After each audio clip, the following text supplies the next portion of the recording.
Good morning, everyone. My name is Valerie, and I'm very glad to start this Monday with you. But first, before I get into the Devo, I have to talk about the Christmas pageant in the services this weekend. Oh my goodness. It just made me smile from ear to ear and cry some happy tears. I mean, for me, there's almost no greater joy than to see kids leading us and pointing us to Jesus. Then to go from that to the encouragement in God's word that Jesus, Emmanuel, that baby the children were singing about, is God with us. God with you. I have known this name, Emmanuel. I've known this truth my whole life, but I think the combination of the kids and the sermon just really struck me this weekend. And so this morning I want to focus on one of the verses that Renee shared in the sermon. It's from Hebrews, probably one of my favorite books of the Bible, Hebrews 13:5-6. And it says, keep your lives free from the love of money and be content with whatever you have, because God has said, never will I leave you, never will I forsake you. So we say with confidence, the Lord is my helper. I will not be afraid. What can mere mortals do to me? And these verses, as Renee pointed out in the sermon, just remind us of the practical power of the truth that Jesus is God with us. God with us.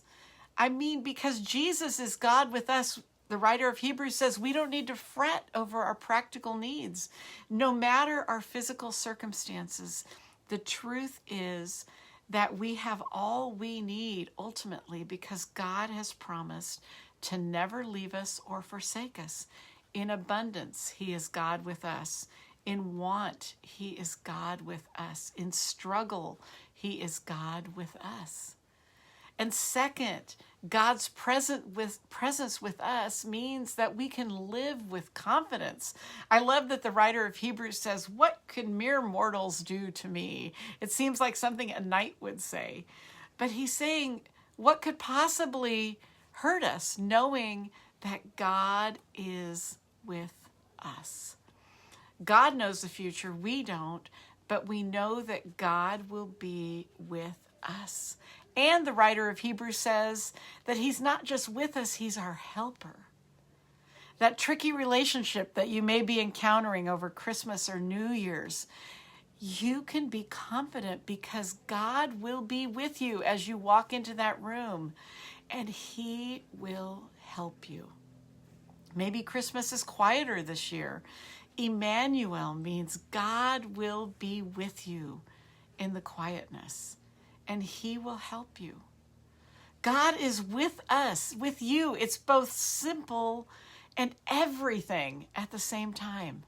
I think we need to take up the challenge that Renee gave us in the sermon.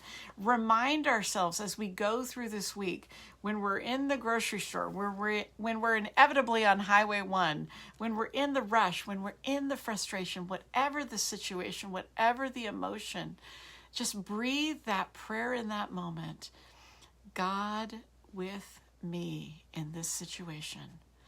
God, I know you are with me in this situation. I know you are my help. Thank you. Thank you. Make that your thought this week, no matter what you encounter. I'm looking forward to seeing you this weekend, hopefully at one of our candlelight services that go all the way from Saturday through Tuesday. But in case I miss you at one of those services, I want to wish you a very Merry Christmas.